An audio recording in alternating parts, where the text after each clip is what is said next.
Today I'm reading Genesis chapter 34 of the King James Version and the Message. Sounded kind of like a robot there. I'm gonna go ahead and get started. This is Genesis chapter 34, King James. And Dinah, the daughter of Leah, which he bare unto Jacob, went out to see the daughters of the land. And when Shechem, the son of Hamor the Hivite, prince of the country, saw her, he took her and lay with her and defiled her.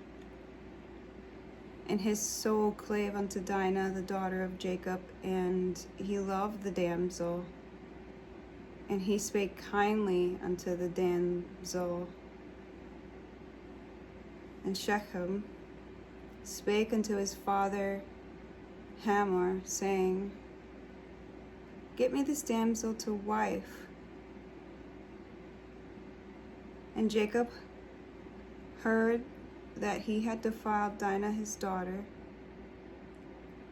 Now his sons were with his cattle in the field, and Jacob held his peace until they were come. And Hamor, the father of Shechem, went out unto Jacob to commune with him. And the sons of Jacob came out of the field when they heard it. And the men were grieved, and they were very wroth, because he had wrought folly in Israel in lying with Jacob's daughter, which thing ought not be done.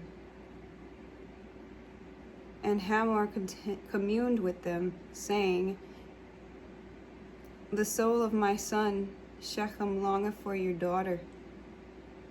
I pray you, give him to wife, and make ye marriages with us, and give your daughters unto us, and take our daughters unto you, and ye shall dwell with us, and the land shall be before you. Dwell and trade ye therein, and get you possessions therein.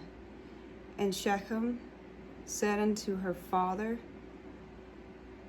and unto her brethren, Let me find grace in your eyes,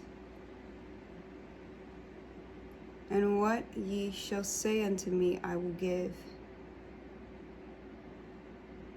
Ask me never so much dowry and gift, and I will give according as ye shall say unto me. But give me the damsel to wife. And the sons of Jacob answered Shechem and Hamor his father deceitfully, and said, Because he had defiled Dinah their sister. And they said unto them, We cannot do this thing, to give our sister to one that is uncircumcised, for that were a reproach unto us. But in this will we consent unto you, if ye will be as we be, that every male of you be circumcised, then we will give our daughters unto you, and we will take your daughters unto us, and we will dwell with you, and we will become one people. But if ye will not hearken unto us to be circumcised, then will we take our daughter, and we will be gone. And their words pleased Hamor and Shechem, Hamor's son, and the men deferred not to do the thing, because he had delight in Jacob's daughter. and he was more honorable than all the house of his father.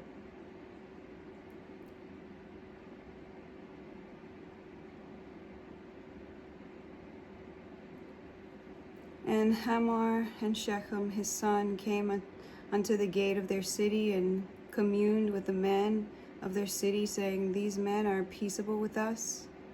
Therefore let them dwell in the land and trade therein. For the land, behold, it is large enough for them. Let us take their daughters to us for wives, and let us give them our daughters. Only herein will the man consent unto us for to dwell with us, to be one people, if every male among us is circumcised, as they are circumcised. Shall not their cattle and their substance, and every beast of theirs, be ours? Only let us consent unto them, and they will dwell with us. And unto Hamor and unto Shechem his son hearkened all that went out of the gate of his city, and every male was circumcised, all that went out of the gate of his city. And it came to pass on the third day, when they were sore, that two men of the sons of Jacob, Simeon and Levi, Dinah's brethren, took each man his sword, and came upon the city boldly, and slew all the males. And they slew Hamor and Shechem his son with the edge of the sword, and took Dinah out of Shechem's house, and went out.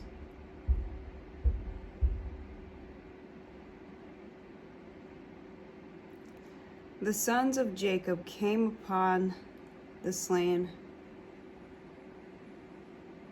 and spoiled the city, because they had defiled their sister. They took their sheep, their oxen, their asses, and that which was in the city, and that which was in the field, and all their wealth, and all their little ones, and their wives took they captive, and spoiled even all that was in the house. And Jacob said to Simeon and Levi, Ye have troubled me to make me to stink among the inhabitants of the land, among the Canaanites and the Perizzites. And I, being few in number, they shall gather themselves together against me, and slay me, and I shall be destroyed. But I and my house. And they said, Should he deal with our sister as with a harlot?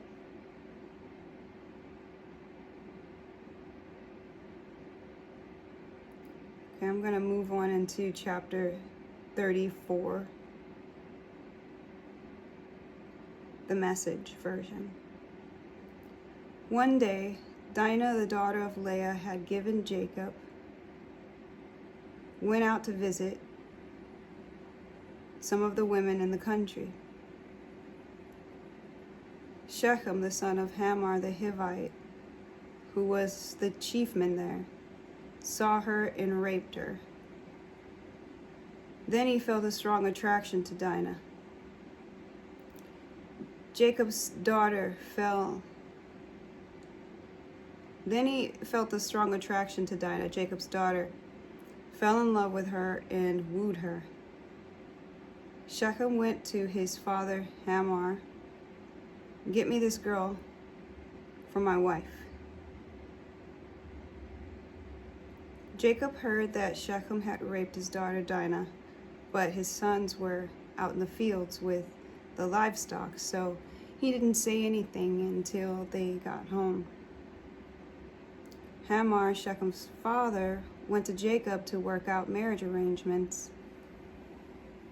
Meanwhile, Jacob's son on their way back from the fields, heard what had happened. They were outraged, explosive with anger. Shechem's rape of Jacob's daughter was intolerable in Israel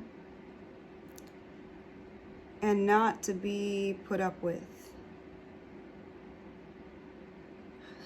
Hamor spoke with Jacob and his sons.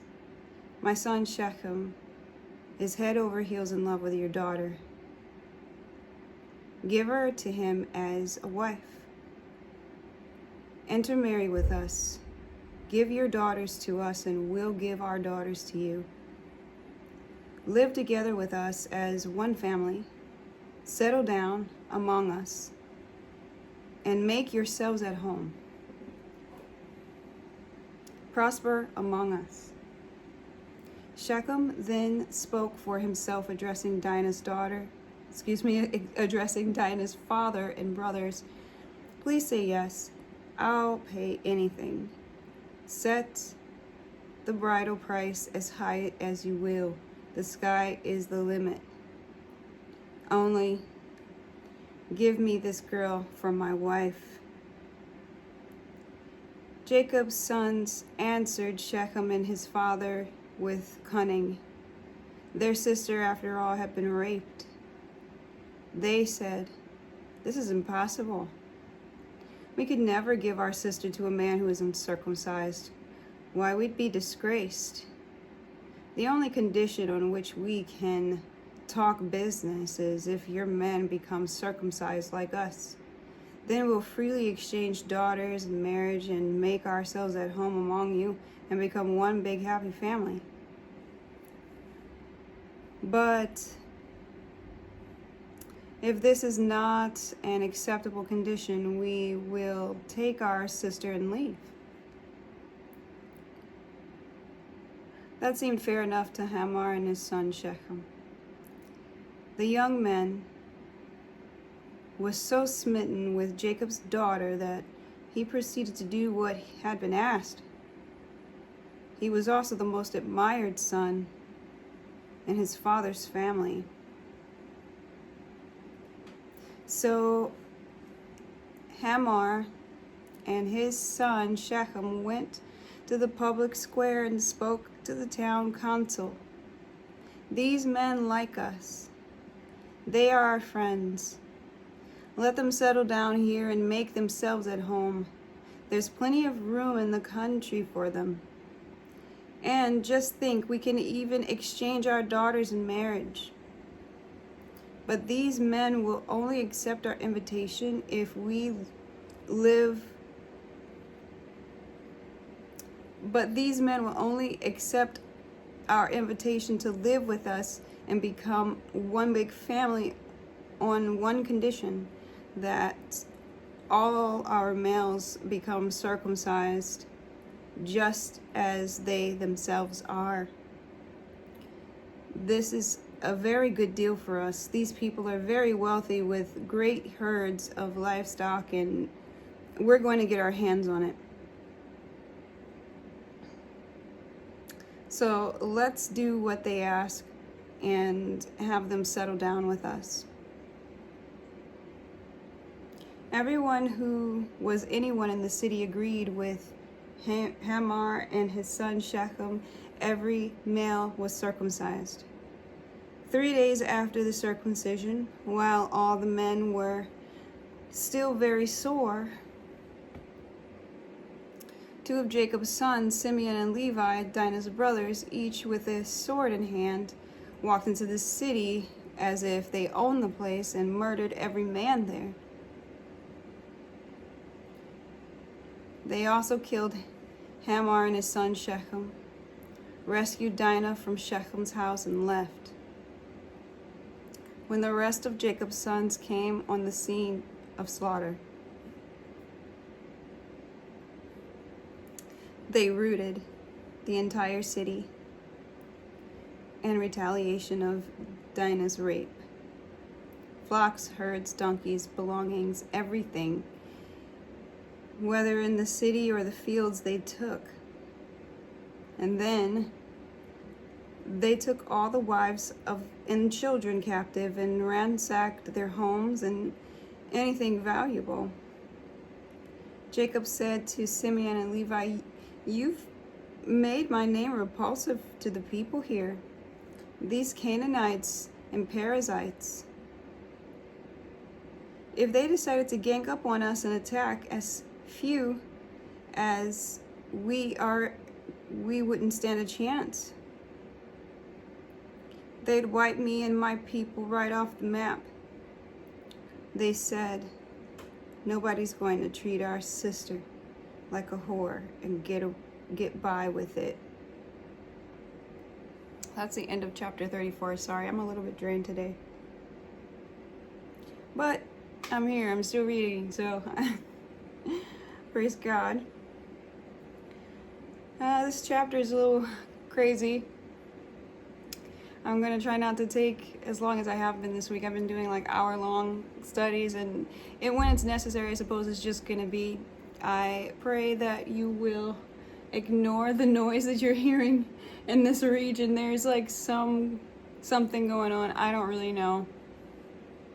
I thought it was the garbage man, but it's been going on all day, so I don't know what's happening. There's just some kind of boom noise. So please just show me a little grace here. But back to the commentary. There's some really interesting things going on. For instance, Dinah, the daughter of Leah and Jacob,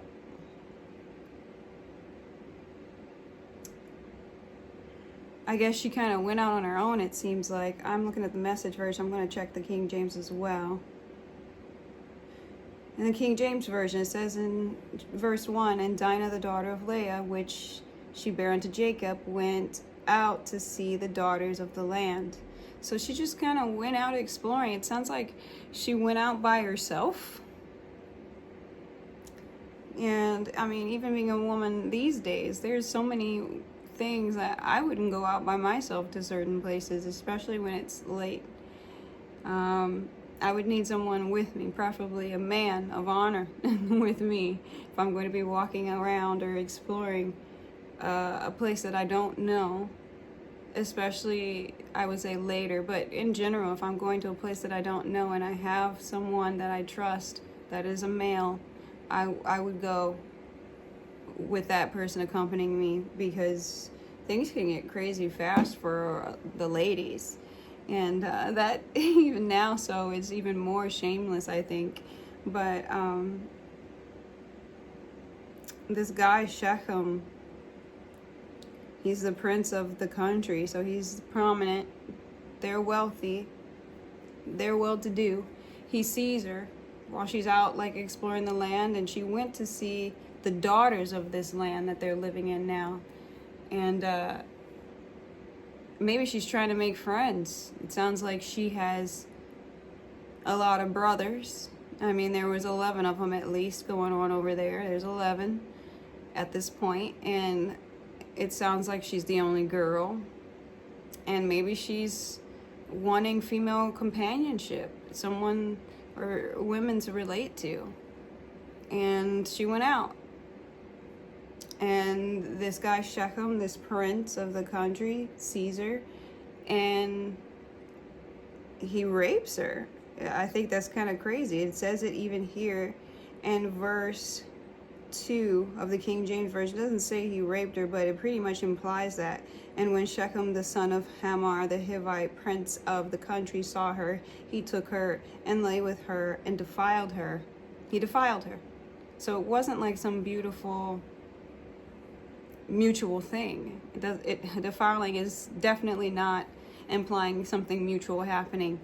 On top of that, this is a fornication offense. This is not his wife. This is just somebody he saw, thought was really attractive, and let that lust overcome him to where he's just taken somebody's daughter and defiling her. And then apparently, I was thinking to myself, because I kind of forgot about this story, I was like, what happened to her? Did she return back? Is that how they found out? No, he actually kept her. During this whole chapter, he kept her. He didn't even let her free. And strangely enough, it says in verse 3, "And his soul clave unto Dinah, the daughter of Jacob, and he loved the damsel and spake kindly to the damsel." he's got some kind of lustful soul tie thing happening here through the defiling. It's just something that's not quite godly going on here, even though apparently he's smitten with her. And in this time, there were just women just taken by men, and they become their lovers or concubines or wives, you know, like we just read with the Hagar thing, and with these maidservants of Jacob, you know, they didn't really have a choice. They just had to sleep with this man and bear children with these men. Like, there's women in here that have absolutely no choice. But there is a difference, I suppose, with Dinah, if you just kind of look at the arrangement of the times. I mean, she is the daughter of a prominent man. She's not a servant. And she's got 11 brothers. So she doesn't even get to return to her family. They just hear about what's happened. Jacob hears about it. He keeps it from his sons, who are still in the field working that day. And when Hamor and Shechem go to Jacob to try to arrange a marriage, the brothers come, hear about it. They're upset, which rightly so. I mean, honestly, like, if I had 11 brothers and something like this happened to me, yeah, you please do be offended and come and get me. It's crazy. But the way that they went about it is kind of an issue. They thought really quickly, though, which I was kind of impressed by. They learned about it coming from the field. The man and his son was there, and the sister is missing, so they're concerned about, you know, what just happened to the sister and where is she now, being held captive when she just, you know, went out to meet some ladies and make some lady friends. All this happened. So they thought really quickly. They already knew they didn't want them. They already knew they didn't like these men, and they were already plotting like some kind of serious revenge situation. It's kind of crazy. And they just thought so quickly about, like, hey, we can't, you know, be giving our sister away to men that aren't circumcised and aren't of our ways and all this. You got to do that if you want to be a part of it. And so they didn't even fight him. Shechem and his dad, they didn't even fight him. They were like, okay, let's do this, because Shechem wanted to wife Dinah so much that he just didn't even fight any of this. He just complied. He was like, yep, we're going to get circumcised. And he's like, all of your men, you know, Jacob's sons are like, all of your men need to be circumcised too. They're like, yes. So this is a whole lot going on. I also noticed that it said in verse 19, and the young man deferred not to do the thing because he had delight in Jacob's daughter, which is what I just said. But it also says, and he was more honorable than all the house of his father.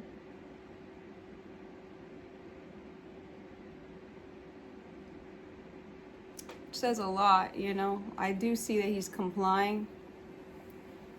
And I do see that it says he's more honorable. But I don't know if that means that he is truly honorable. It just says that he's more honorable than anyone else in the house of his father. The fact that he's defiling and raping, you know, and kidnapping, basically, there's not really much honor in that.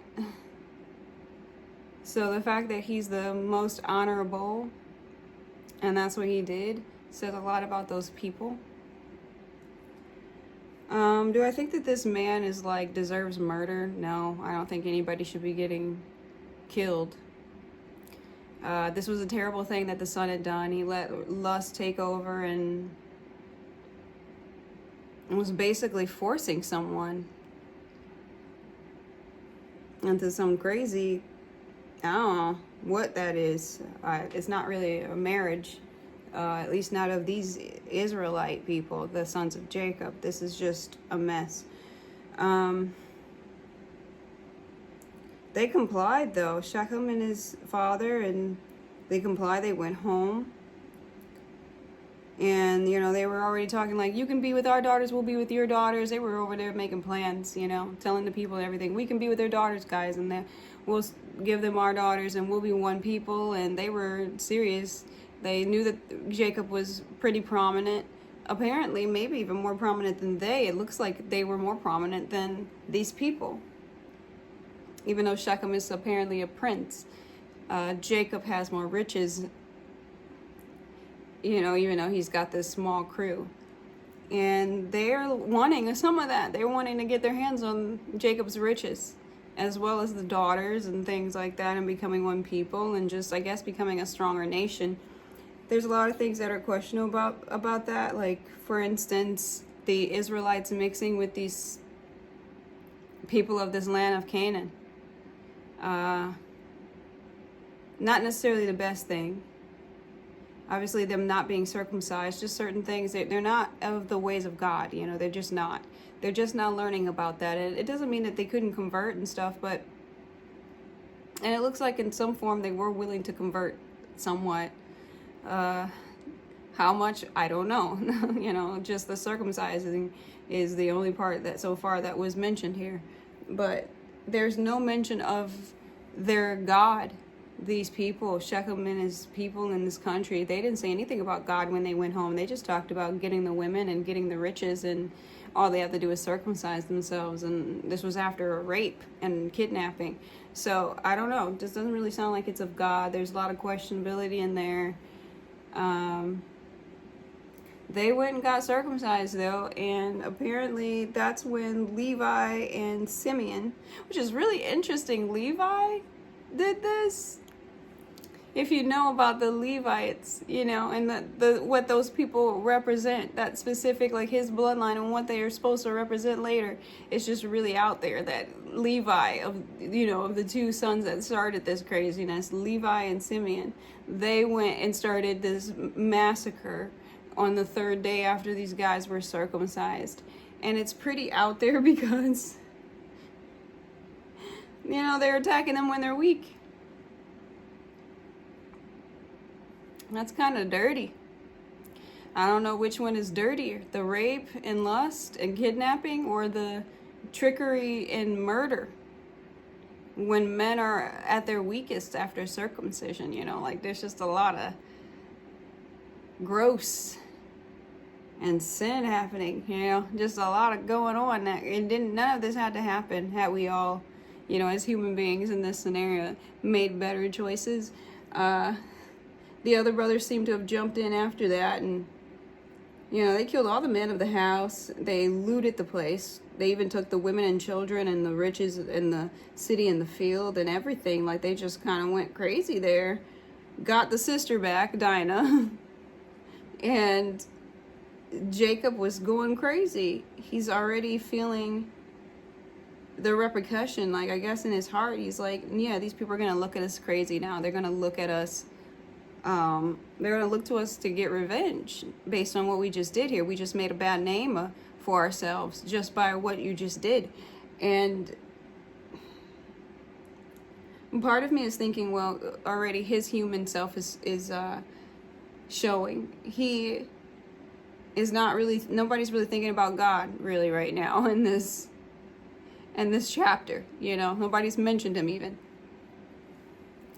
And Jacob's showing fear after all this stuff that's out of his control. His daughter going off, his daughter getting raped and kidnapped, his sons getting this massive revenge. And now he's got this probably reputation in the land of Canaan for what just happened here, in which the people around, you know, maybe they were allies of these people. Who knows? You know, they might seek revenge, or they might just want to get rid of these Israelites just for the fact that they seem like trouble. So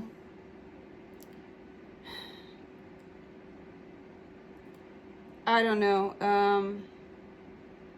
Their response at the end, the very last verse of this chapter, these are his sons.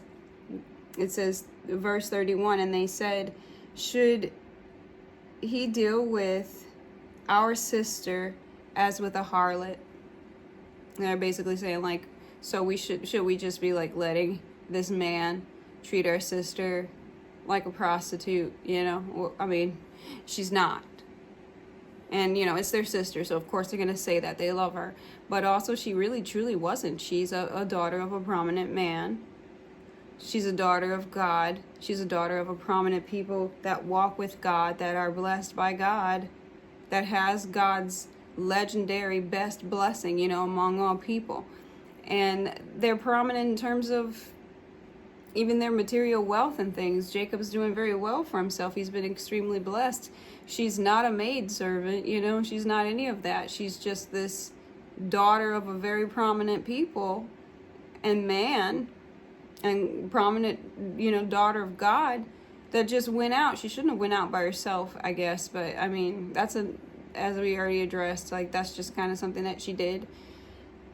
And that doesn't really get into context of why, you know, she did that. I just thought maybe because she had the 11 brothers and she was the only girl, she wanted to know women. It says that she went out to find the women in the country. So she wanted to know women, you know, and this happened to her because she went off by herself. She didn't have someone there, like as a chaperone, someone strong, a man, a brother, you know, or two, to just kind of watch over her.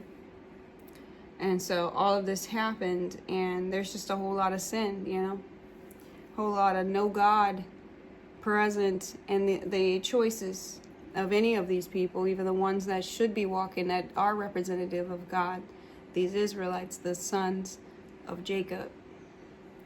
So makes me wonder what happened with the children and the women, because they said they took them.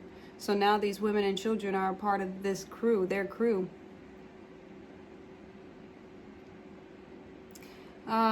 They kidnapped, you know, in return. They're just as hypocritical, if not worse, than this prince Shechem that was, you know, ultimately murdered and stuff.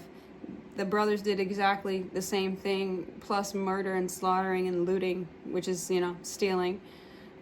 Just a whole lot going on.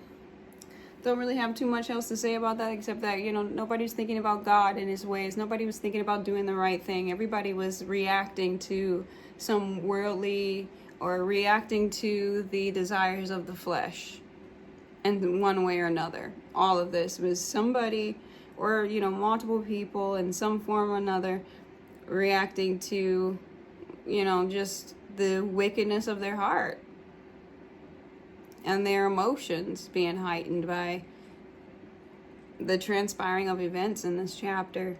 It's kind of a mess. What's going to happen to Dinah now that she's been defiled? There's just so many questions. But, I mean, I digress. I think ultimately what I'm going to take from this chapter is, for me to apply in my life, I would like to be a little bit more present about God, and just really considering before I act, especially in a heightened emotion or a heightened situation, really thinking and really remembering God enough to think about if it's even right, what the right choice or the right response would be. Not necessarily reacting spontaneously or on the spot. Even if I was able to think as quickly as Jacob's sons were thinking when Shechem had come and wanted, you know, to arrange a marriage. They thought very quickly, you know, made their plan and thought very quickly on their feet, but it was just the wrong plan. So instead of necessarily reacting right away, even if it seems like it's a good idea, it's kind of also a good idea to just let it sit for a second and let your senses that have been heightened based on this circumstance, let it come down. There's a lot of things you can do, not just waiting and giving yourself time, but also saying some prayers to God, talking to God about the situation before you act. If, you know, and usually in circumstances like this, you know, God isn't going to have you having to panic and react. He's going to make some way where you don't have panic. And it's human nature for us to do that, start freaking out and panicking and thinking that we got to make choices right away in that instant. And that's not necessarily true. God's not going to leave you to do that by yourself. So even in that instance, say some prayers in your mind and be like, God, I don't know what to do about this. This was really something, or this, it really hurt me, or I am very upset by this, or whatever the situation is, start praying to God just right there on the spot in your mind. If you can have more time, like maybe sleep on it or something, do that, because you might have a new perspective about it in the morning. It's just really, I think it's a good time to start digging into God. And for us, we've got this book. We can read this book and find out what to do in certain types of situations in life, and it will help us. There's a verse in this Bible about God creating a way out when you're tempted. And I look at temptation not as just something to lust after, but like temptation for, wanting to act in certain ways that might not be the best. For instance, here in murder, that's a temptation. They're tempted to murder already when they heard about what happened to their sister. You don't have to give in to any of these quote unquote temptations or urges. You can let it sit for a second. You can start talking to God about it. And it says in this book that He'll provide a way out where you don't have to act on your human. You can act on the advice that He gives you, which never fails. And He's got like a solution for pretty much, I think, everything in this book. If you look, and we're in a digital age, so you can type it up, guys. You can actually type up a problem, and a Bible verse or verses that pertain to that problem, to kind of give you some brainstorming and start thinking about what you can do to solve the issue with God's help. Anyway, I'm not going to keep going on and on. This is pretty much the end of that chapter. It's really crazy. I'm interested to know what happened in chapter 35, the next chapter we're going to get into. I can't really remember what it's about. I'm sure once I start reading it, I'll remember, but I'm not really sure exactly what this one pertains, or if it continues from this incident that's just happened. I'm not really sure, but I'm excited to read it with you guys tomorrow. I pray you guys are having a blessed day, and I'd also like to hear your opinion on this chapter. It's out there, and the men of God, the lineage of God, they didn't make the best choices here. It was poor, it was sinful, and Jacob, even though he should be looking at God and His promises, knowing that they aren't going to be killed because God's got to carry out His promise. He made a covenant with Abraham and Isaac and now Jacob that this is going to be a prosperous people. They're going to own this land. They're going to be as countless as the sand on the sea. And that hasn't happened yet. So the fact that Jacob is scared and God has given him that word, he's completely forgotten about that. He's 100% just adrenaline in this situation like everybody else, and thinking that he's going to be killed off and everything, which it makes sense. Like, look at what his sons did, but he also needs to look at what God said and remember that, because it doesn't even matter what his sons did, even though it was absolutely horrific. God had made a promise, a covenant. It has to play itself out. So no, they're not going to be slaughtered, even if it seems, like they should be. And even if it seems like they deserve it at this point. God's word cannot return void. And He's already promised that these people would come into this legacy of people that are as countless as the sand and on the shore and the stars in the sky and all of that. And they're going to be prosperous, and they're going to be this great nation and this great influence and blessing in the world through God. So that's about it, guys. I'll see you guys in chapter 35. We're 16 chapters now away from finishing the book of Genesis, and that's pretty cool for those of you who've been following along with me. Guys, that's cool for people who have not read the Bible through yet, or even a whole book of the Bible through. This is such an accomplishment. You should be pleased. The fact that we're nearing that point, and you can say in your heart, and you can say to God, look, and just be pleased. Like, I've read Genesis, and I've learned a lot. Anyway, I thank you guys for tuning in and staying with me, and to all the new subscribers, thank you guys. And I pray that this channel is useful to you through God, and I pray that you're learning something, even if you're reading through the Bible another time. Who knows how many? Maybe it's just another time for you, like for me. And that maybe you're gathering something new. I always do. I know I did today. So I'm just gonna pray that you guys be blessed and have a wonderful day, and that I look forward to reading with you tomorrow. And that's it for now, guys. Don't act on your emotions, or don't act in the moment when things are heightened.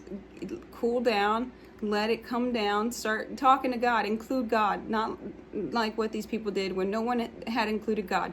You got to include him, especially in moments like these, but really in every moment, but especially in moments like these, so that he can help you solve the matter without all this drama and sin that, you know, in some way or another, you're going to have to, it's got to come back in some way or something. I don't know. So I say all that to say, guys, just, you know, seek God in all the things you do, and it's going to be all right. Don't leave him out of the decisions that you make. And when things get tough, that's when you really dig in, you know, into God's word, into prayer, into praise, so that God, you know, so that you're available and your soul's ready and open to receive, you know, the right answer and the way out, or the right solution in a calm manner, in a peaceful manner. If it's of God, it's not going to involve any of this drama and this killing and this rape. None of that stuff is of God, so you would know it, because God's way does not involve doing anything in a sinful way in order to solve a problem, if that is solving a problem. Anyway, you guys be blessed. I'll see you in chapter 35. I love you. Bye.